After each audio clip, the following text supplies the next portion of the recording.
Palavra da Verdade, com Hernandes Dias Lopes. Amados, nós vamos então abrir a palavra de Deus no livro de Êxodo, capítulo 33. Êxodo, capítulo 33.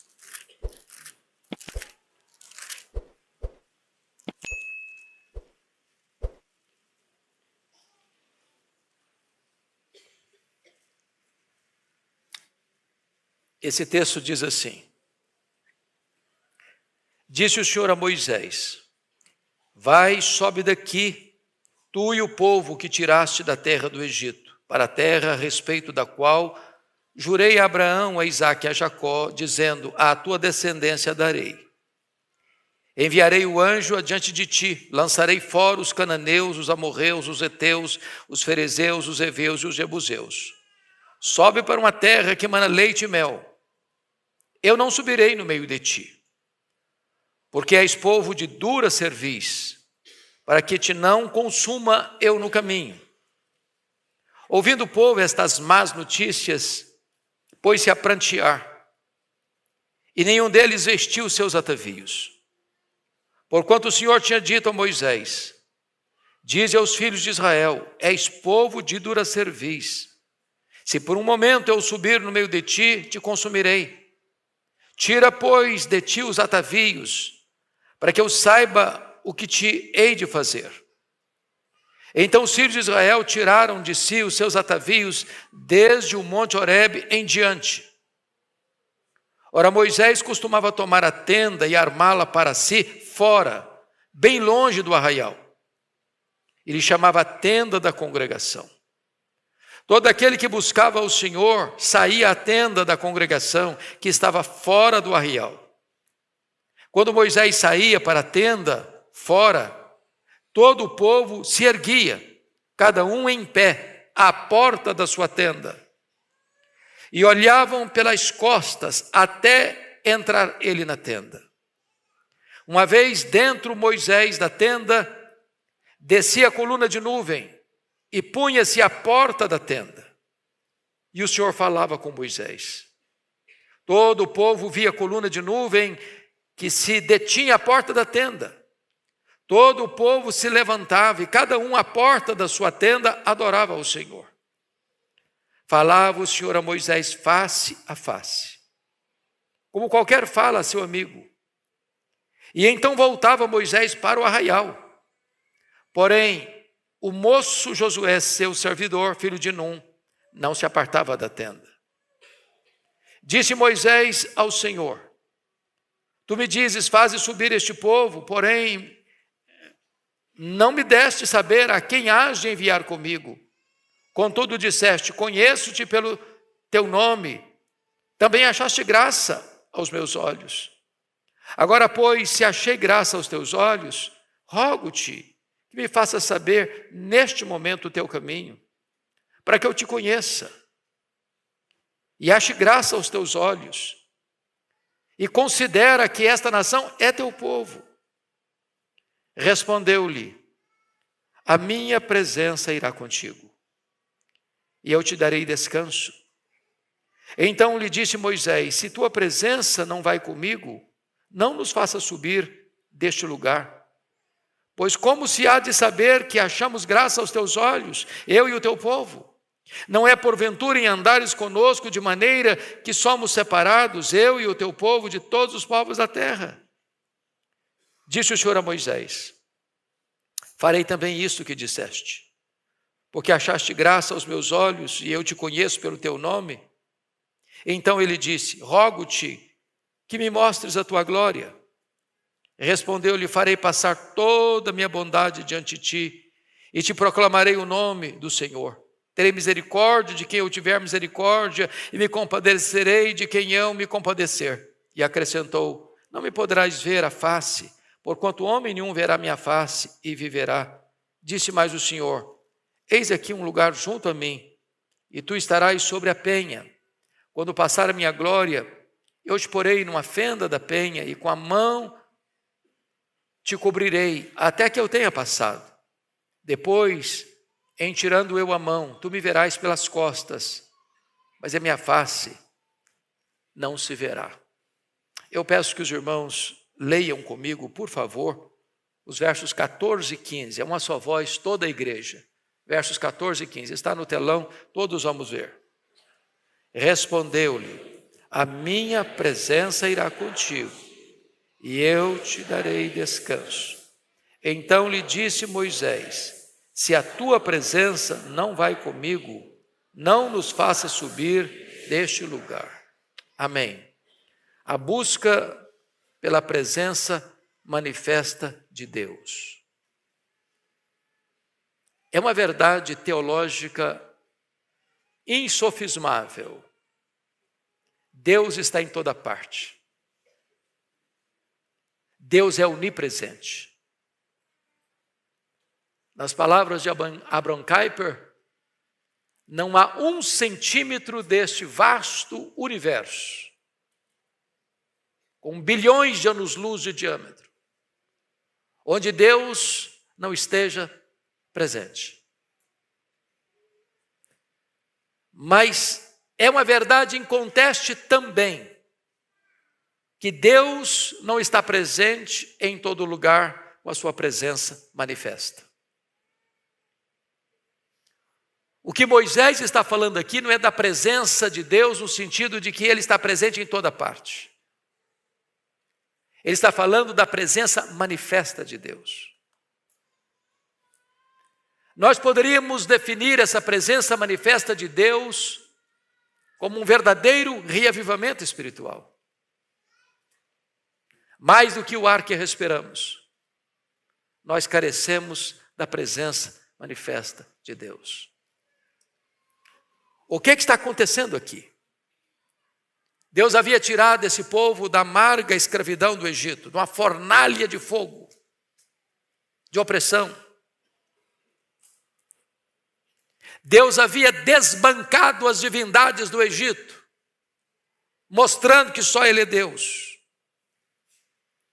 Deus havia aberto o Mar Vermelho para ser estrada para os israelitas e sepultura para os egípcios. Deus havia enviado maná do céu e feito brotar água da rocha. Deus conduziu aquele povo pelo deserto com coluna de fogo durante a noite para protegê-los e aquecê-los, e coluna de nuvem ao dia para trazer refrigério e direção para eles. Deus havia feito tantos milagres, e não obstante isso, esse povo continua murmurando contra Deus. Agora diz a Bíblia que Moisés sobe ao Sinai e não tem data para voltar. E o povo impacientemente procura Arão, sacerdote, e diz: olha, nós não sabemos onde foi, quando volta, o que aconteceu com Moisés. O nosso líder não está mais entre nós. Precisamos de direção. Então precisamos que você faça deuses, para nós chamarmos de nosso Deus, para nos guiar daqui para frente. E Arão, insensatamente, não confronta o povo, atende a voz do povo, deixando muito claro que a voz do povo nem sempre é a voz de Deus. Deixando claro que nem sempre a maioria está certa. E diz a Bíblia que Arão então manda que todas as pessoas, as mulheres sobretudo, tirassem as argolas das orelhas, os atavios, e trouxessem para ele. E trouxeram muito ouro. E Arão então molda aquele ouro, põe no fogo e molda aquele ouro e faz daquele ouro um bezerro de ouro. E o povo aclama aquele bezerro como se Deus fosse. E Arão convoca a nação inteira para a festa ao Senhor. E é curioso que eles acham que estão adorando ao Senhor através de um bezerro de ouro. E nesta festa houve danças, houve músicas. E a palavra que aparece no original é que houve ali uma espécie de bacanal, de promiscuidade, de sensualidade desbragada. Quando Deus avisa Moisés no monte, olha, volta lá que o teu povo se corrompeu. E quando Moisés chega, o povo estava em grandes alaridos, numa festa sincrética, mística, pagã. E a Escritura diz que Moisés ficou tão aborrecido que joga as tábuas e elas se quebram. E ele pega aquele bezerro de ouro, o destroça e o destrói. O castigo de Deus vem sobre o povo. E Deus toma uma decisão. Disse, olha Moisés, eu vou destruir esse povo. Eu vou começar uma nova nação através de você. E nesse momento Moisés, diz a Bíblia, que entra na brecha da intercessão e diz, meu Deus, poupa esse povo. É o teu povo. Se tu destruíres esse povo, os egípcios vão dizer que tu tinhas mais intenção contra ele para tirá-lo da escravidão do Egito, para matá-lo no deserto. Poupa o teu povo, Senhor. E então, Deus toma uma decisão de retirar a sua presença desse povo. E Deus disse, eu não vou mais com vocês. Se eu andar no meio de vocês, eu vou destruir vocês. Porque esse povo é teimoso. Esse povo não se rende. Esse povo tem a nuca dura demais, não se inclina. É dura serviço. E aqui está, meus amados irmãos, aquilo que eu chamo de a maior tragédia que pode acontecer com uma pessoa, com uma família, com uma igreja. É quando Deus resolve se retirar. É curioso, e eu chamo a sua atenção para isso, que Deus diz assim, prestem bem atenção. Disse, versículo 1, disse o Senhor a Moisés, vai, sobe daqui, tu e o povo que tiraste da terra do Egito, para a terra a respeito da qual jurei a Abraão, a Isaque e a Jacó, dizendo, a tua descendência a darei. Deus promete dar a terra. Mas Deus está dizendo, eu não vou. Deus disse mais no versículo 2, enviarei o anjo adiante de ti. Um anjo é tão importante? Um anjo tem tanto poder? Apenas um anjo mata 185 mil soldados ao redor de Jerusalém. Os anjos são ministros de Deus. São valorosos em poder. Mas Moisés entende uma coisa. Meu Deus, um anjo é maravilhoso. Mas um anjo não substitui a tua presença. É da tua presença que nós precisamos. Então não nos faça subir daqui se tu não fores conosco.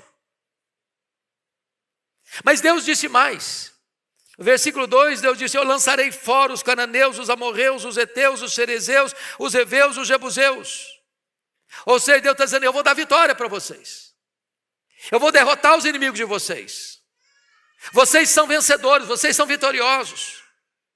Ninguém vai desbancar vocês, ninguém vai derrotar vocês, é promessa minha, a promessa está de pé. E Moisés disse, Senhor, a vitória é importante, os inimigos serem derrotados também é importante, os inimigos serem vencidos também é importante, mas meu Deus, isso não basta, isso não é suficiente, se tu não fores conosco, não nos faça subir deste lugar. Mas Deus prometeu mais. No versículo 3, Deus disse, sobe para uma terra que emana leite e mel. A terra prometida é maravilhosa, é a terra da promessa, é a terra que emana leite e mel, mas Moisés está dizendo assim, Senhor, se o Senhor não for conosco, não nos faça subir, a terra é boa mesmo, a terra emana leite e mel mesmo, a terra é tua promessa mesmo, Deus, a terra é fruto da tua fidelidade em prometer aos nossos patriarcas, Abraão, Isaque e Jacó, que nos daria essa terra, mas sem a tua presença, o que adianta a terra prometida? Meus amados irmãos, a maior necessidade nossa não é da terra prometida, não é do anjo, não é da vitória sobre os inimigos. A maior necessidade da igreja é da presença manifesta de Deus. Podemos ser prósperos, podemos ser vitoriosos, podemos ter conquistas, podemos ter milagres, mas se Deus não for conosco, nada disso vai fazer sentido na nossa vida. Agora, a grande questão nesse texto, irmãos, é por que a presença de Deus foi embora? Por que a Shekinah de Deus abandonou? Por que a coluna de nuvem não aparecia mais? Por que a glória de Deus não se manifestava mais? Então notem comigo o versículo 3. Quando diz, sobe para uma terra que emana leite e mel, eu não subirei no meio de ti, e vem a explicação, porque és povo de dura cerviz, para que eu não te consuma no caminho. O que impede a presença manifesta de Deus na nossa vida, na nossa casa e na nossa igreja é o pecado.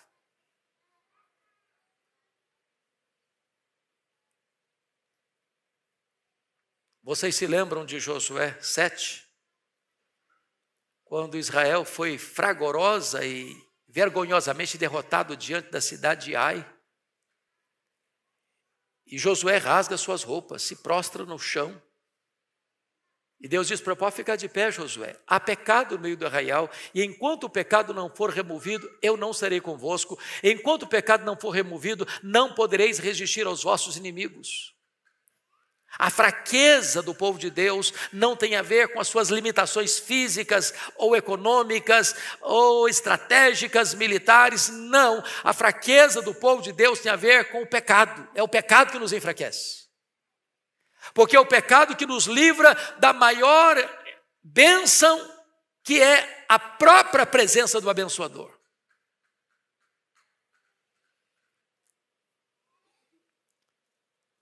Então, em virtude da consciência do problema, feito o diagnóstico, encontremos aqui, meus amados irmãos, o primeiro gesto para o retorno da presença de Deus ou para o reavivamento. Confira comigo o versículo de número 4. Ouvindo o povo estas más notícias, pôs-se a prantear, e nenhum deles vestiu seus atavios. Poderíamos chamar isso aqui, pastor Ivaldo, de arrependimento. A consciência do pecado, a consciência do erro, a consciência da transgressão, a consciência da idolatria, a consciência da desobediência. E diz o texto que, ouvindo eles as más notícias. Que mais notícias? Que notícia má era essa que eles escutaram? Deus não vai mais caminhar conosco. E se Deus não caminhar conosco, o que vamos fazer? Todos nós sabemos de cor, Romanos 8,31, se Deus é por nós, quem será contra nós? E se fizéssemos a pergunta invertida, e se Deus for contra nós, quem será por nós?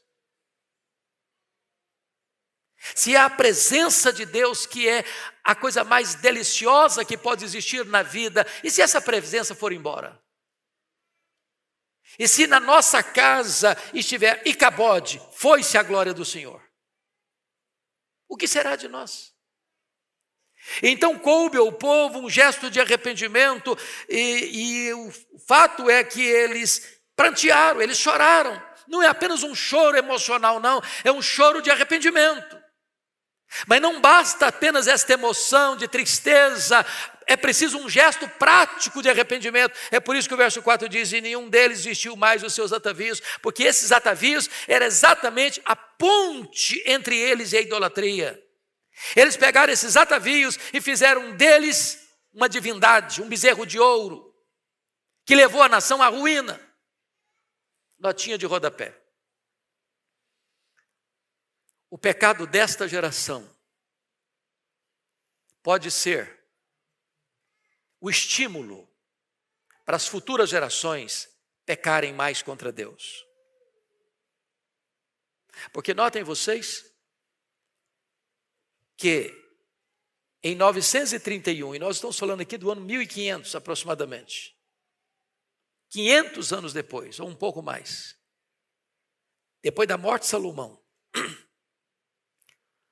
Jeroboão I rompe com a dinastia davídica, leva consigo 10 tribos do norte, e diz a Bíblia que Jeroboão I fabrica bezerros de ouro, e coloca um bezerro de ouro lá em Dan no norte, lá em Betel no sul, e durante 209 anos, o reino de Israel, as tribos do norte, adoraram o bezerro de ouro. 19 reis, 209 anos, e nunca Israel deixou de adorar o bezerro de ouro. O resultado foi o cativeiro assírio, que em 722 veio e destruiu Jerusalém e levou o povo para a escravidão. Precisamos nos acautelar, porque quando pecamos hoje deliberadamente contra Deus, esse pecado pode ser a maldição para as futuras gerações. Pois bem, a grande pergunta é: se Deus se retirou, se não estamos sentindo essa presença manifesta de Deus, e preste atenção que as coisas podem estar indo muito bem. É isso mesmo. Aparentemente muito bem. Deus prometeu dar a terra. Deus prometeu um anjo. Deus prometeu vitória sobre os inimigos. Deus prometeu a terra que emana leite e mel. Muita gente diz: que maravilha. Olha que bênção. Olha que coisa maravilhosa. Tem promessa. Tem vitória, tem inimigo derrotado, tem anjo, tem terra que emana leite e mel, é tudo o que precisamos. Mas está faltando o principal: a presença manifesta de Deus. Meu irmão, você pode ter saúde, você pode ser muito próspero em seus negócios, você pode ter sucesso em sua empresa, você pode ser um desses que vão escapar do desemprego de São Paulo. Você pode estar bombando na sua empresa e ganhar muito dinheiro. Você pode estar tomando posse de coisas inimagináveis na vida. Se lhe falta a presença manifesta de Deus, lhe falta tudo. Lhe falta tudo. A grande questão é como recuperar essa presença. E a Bíblia nos informa, e preste atenção no que está escrito, no versículo 7. Ora, Moisés costumava tomar a tenda e armá-la para si fora, bem longe do arraial. Ele chamava a tenda da congregação. Todo aquele que buscava o Senhor saía à tenda da congregação que estava fora do arraial. Então a primeira coisa que nós encontramos aqui, meus irmãos, é que Moisés sente o fardo do pecado do povo. E ao sentir o fardo do pecado do povo, ele resolve orar para mudar o quadro, para mudar o diagnóstico. E quando eu olho para a história da igreja, meus irmãos, todas as vezes que a igreja entrou numa crise, talvez até de prosperidade financeira, de riqueza, de sucesso, de tanta coisa, de tantas conquistas, mas faltava a presença de Deus, alguém se levanta com esse fardo e começa a orar. Foi assim em Oxford, em 1739, com John Wesley e George Whitefield. Foi assim em 1904, com Evan Roberts, no país de Gales. Foi assim em 1857, com Jeremias Lampier, em Nova York. Foi assim com Zinzendorf, lá na Alemanha, em 1723. Foi assim na Coreia, em 1907. Se nós queremos a presença manifesta de Deus, precisamos orar. Precisamos orar.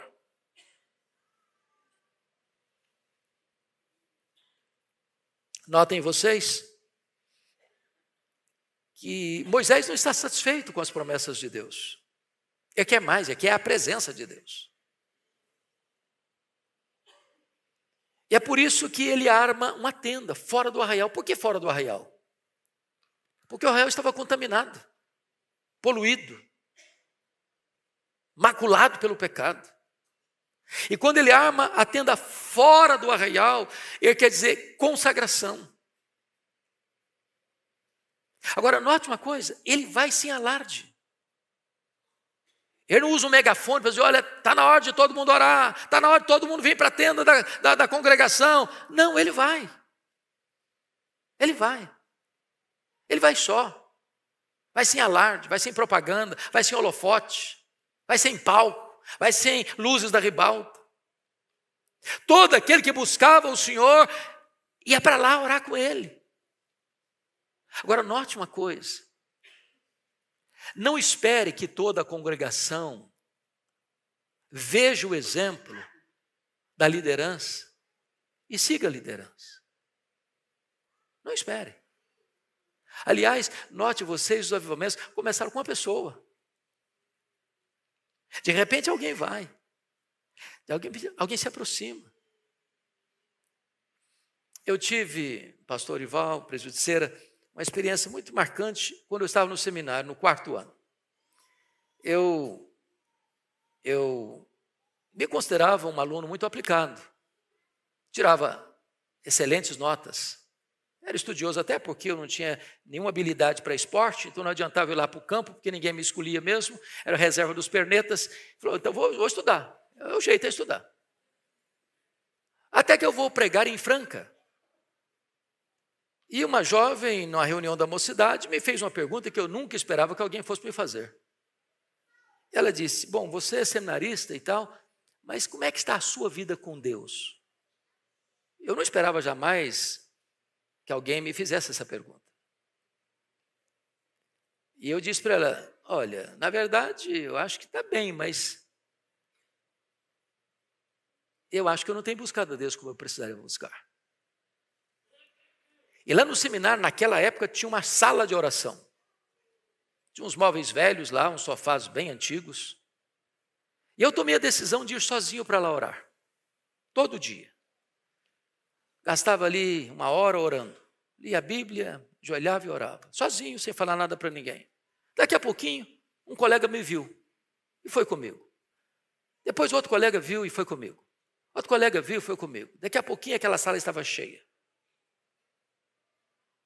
Daqui a pouquinho, um colega que nunca tinha entrado no meu quarto, batia a porta, falou, posso falar com você? Abriu o coração e chorava e orávamos juntos.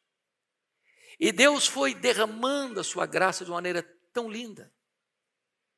Porque às vezes nós temos uma vida comum, tocamos a vida, está tudo bem, saúde, prosperidade, família bem, os negócios bem, a igreja bem. E está bem. Tem terra, tem anjo, tem promessa, tem vitória. E às vezes deixamos de entender que a maior necessidade de nós é da presença manifesta de Deus. Agora, quando Deus vê Moisés na tenda, buscando a presença dele, diz que a coluna de nuvem estava lá. A presença de Deus voltou. Voltou onde? Onde havia gente buscando a face de Deus, querendo Deus. Gente que queria mais do que as bênçãos de Deus, gente que queria Deus. E diz o texto que as pessoas ficavam na porta da sua tenda, olhando Moisés. Elas não iam, mas olhavam, elas viam. E viam a presença de Deus aparecer, a presença de Deus presente, a Shekinah de Deus descendo, a nuvem da glória pousando sobre a tenda. E essa experiência levou todo o povo a adorar a Deus na porta da sua tenda, lá dentro da sua tenda. Meus amados, esta igreja tem pregado, esta igreja tem feito conferências, esta igreja tem tido reuniões de oração nas madrugadas, esta igreja tem feito vigílias de oração, e esta igreja demonstra uma coisa, nós estamos felizes do que Deus está fazendo, nós estamos gratos a Deus pelo crescimento da igreja, pela expansão missionária, pelas igrejas plantadas, pelos templos construídos, pelos missionários enviados. Nós estamos felizes de receber pessoas e mais pessoas aqui, mês após mês, ano após ano, mas nós queremos mais. Nós queremos a presença manifesta de Deus neste lugar. Queremos mais. Agora notem. Versículo 9.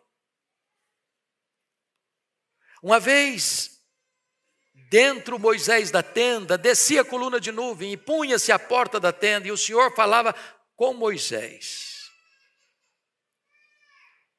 E diz a Bíblia que todo o povo se levantava, e cada um à porta da sua tenda adorava o Senhor. E diz a Bíblia que ali falava o Senhor a Moisés face a face. Face a face. Intimidade com Deus. A presença manifesta de Deus, irmãos, é alguma coisa que não pode ser descrita em palavras. É preciso ser vivida. É quando a pessoa entrar pelas portas desse templo, elas vão notar. É como se você pudesse apalpar Deus com as suas mãos. A presença dele invade o ambiente. A glória dele enche a casa. É impossível entrar sem ser impactado por essa presença. É isso que ansiamos, é isso que desejamos, é isso que necessitamos. Agora vejam vocês ainda, por favor. Versículo 11. Que diz que Moisés, então, depois de Deus falar com ele face a face, voltava para o arraial para falar com o povo. A tenda está fora do arraial. Ele voltava lá para o arraial para falar com o povo. Mas diz o texto que o moço Josué, seu servidor, filho de Num, não se apartava da tenda. O que ele está querendo dizer com isso?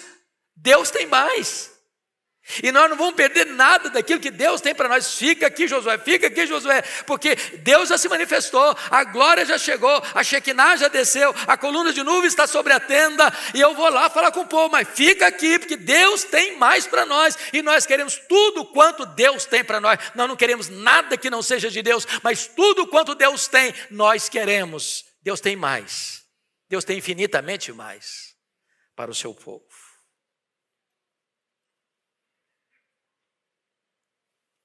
Agora, veja comigo, por favor, o versículo 12.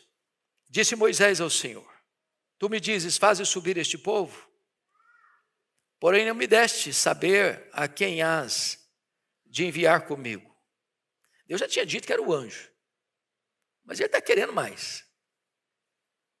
Conheço-te pelo teu nome. Também achaste graça aos meus olhos. Deus havia dito para ele: Ô Moisés, eu conheço você pelo nome. Ô Moisés, você já achou graça aos meus olhos. Agora Moisés diz assim para Deus no verso 13. Bota na tela e toda a igreja comigo, por favor, vamos juntos. Agora, pois, se achei graça aos teus olhos, rogo-te que me faça saber neste momento o teu caminho, para que eu te conheça e ache graça aos teus olhos, e considera que esta nação é o teu povo. Moisés é esse líder, Moisés é esse intercessor. Moisés sente o fardo do povo sobre os seus ombros. E veja você que esse homem era amigo de Deus, esse homem falava com Deus face a face, mas ele quer dizer o seguinte: eu quero que o Senhor me mostre o teu caminho, o teu propósito, para que eu te conheça. Deixa eu fazer uma pergunta a você, meu irmão. Você conhece a Deus? Quanto você conhece a Deus? Às vezes nós conhecemos a Deus como aquele cidadão que nunca viu o mar, e a primeira vez que olha o mar, ele exclama: agora eu conheço o mar. Só viu. Nunca fez uma viagem, não é um marujo da vida que tem experiência com o mar. Tem gente que conhece a Deus como Jacó conhecia durante 77 anos. Foi quando ele saiu da casa dos pais. Deus se aparece para ele em Betel e Deus diz: eu sou o Deus de Abraão. Eu sou o Deus de Isaac. Mas Deus não complementa a frase. Eu sou o teu Deus. Tem gente que só conhece o Deus do avô, o Deus do pai, mas Deus ainda não é o Deus da sua vida. Só 20 anos depois, aos 97 anos, no Val de Jaboque, é que Deus tornou-se conhecido como Deus de Abraão, o Deus de Isaac, o Deus de Jacó. Quanto você conhece a Deus? Moisés já conhecia Deus, mas ele está dizendo, para que eu te conheça e que eu ache graça aos teus olhos. Mas ele não está preocupado apenas com ele. Esse homem é um líder de um povo que se rebelou contra Deus, que pecou contra Deus. E Deus disse, Moisés, o teu povo pecou. Aí Moisés, não Deus, não é o meu povo não, é o teu povo. Considere isso, esse povo é o teu povo, Senhor. É o teu povo. Agora veja você como Deus é tão bom que ele responde a oração. E o verso 14 na tela para todos nós lermos com a voz bem clara. Vamos juntos? Respondeu-lhe, a minha presença irá contigo e eu te darei descanso. Duas coisas importantes, Deus conosco. E quando Deus caminha conosco, quando a presença manifesta de Deus está do nosso lado, o que você e eu vamos encontrar é descanso. É descanso. Tem luta? Tem, mas tem descanso. Tem inimigo? Tem inimigo, mas tem descanso. Tem prova? Tem vale? Tem prova e tem vale, mas tem descanso. Esse descanso não é o descanso que você encontra numa noite de sono e nem nos calmantes da vida. Esse descanso é o descanso da presença de Deus com você. Eu te darei descanso, Moisés. Então, Moisés, no verso 15 diz, todos nós, o verso 15. Então, lhe disse Moisés, se a tua presença não vai comigo, não nos faça subir deste lugar. Se Deus não for conosco, se a presença dele não for conosco, não podemos nos mover, não podemos nos movimentar, não podemos entrar em nenhum projeto, não podemos fazer nenhuma jornada. A maior necessidade da igreja é da presença de Deus com ela. Mas Moisés é um homem que tem tanto desejo de Deus que vai por etapas. Deus, é a tua presença, Senhor. Depois que Deus garantiu que eu vou com você, ele diz, agora Deus, faz o seguinte, mostra-me a tua glória. Eu quero mais, eu anseio mais, tem mais. E tudo que o Senhor tem, eu quero. Você tem ansiado pela glória de Deus? Você deseja a glória de Deus? Você deseja contemplar a Deus no seu fulgor, na sua beleza, na sua majestade? Deus, olha, Moisés, eu não vou mostrar minha glória não, porque ninguém pode ver minha face e continuar vivo. Mas eu vou mostrar para você a minha bondade. E Deus colocou numa fenda, e Deus passou, e Deus cobriu com a mão. Numa linguagem antropomórfica, ele viu Deus pelas costas, porque não podia ver a sua face. Mas hoje você e eu podemos ver a face de Deus. Porque você vê a face de Deus na face de Cristo. E você olha para Jesus. E você vê Deus em Jesus. Ele é a exata expressão do ser de Deus. Ele é o resplendor da glória. Ele e nele habitou corporalmente toda a plenitude da divindade. Quando você vê Jesus, você vê Deus na sua glória. Diz a Bíblia que o Verbo se fez carne e habitou entre nós, cheio de graça e de verdade, e vimos a sua glória, glória como do unigênito do Pai. E hoje, amados, nós estamos aqui, desejosos mais do que nunca dessa presença manifesta de Deus. Estamos indo para Canaã, não a Canaã celeste, a Canaã celestial. Essa é a verdadeira terra que emana leite e mel. Aqui tem inimigos. Aqui tem perigos, mas se Deus for conosco, nós caminharemos vitoriosamente. E a promessa de Deus é essa, Ele vai segurar você pela sua mão direita, vai guiar você com o seu conselho eterno e vai receber você na glória. Lá é o nosso destino e é para lá que caminhamos e precisamos da presença manifesta de Deus. Quem anseia essa presença manifesta de Deus na sua vida?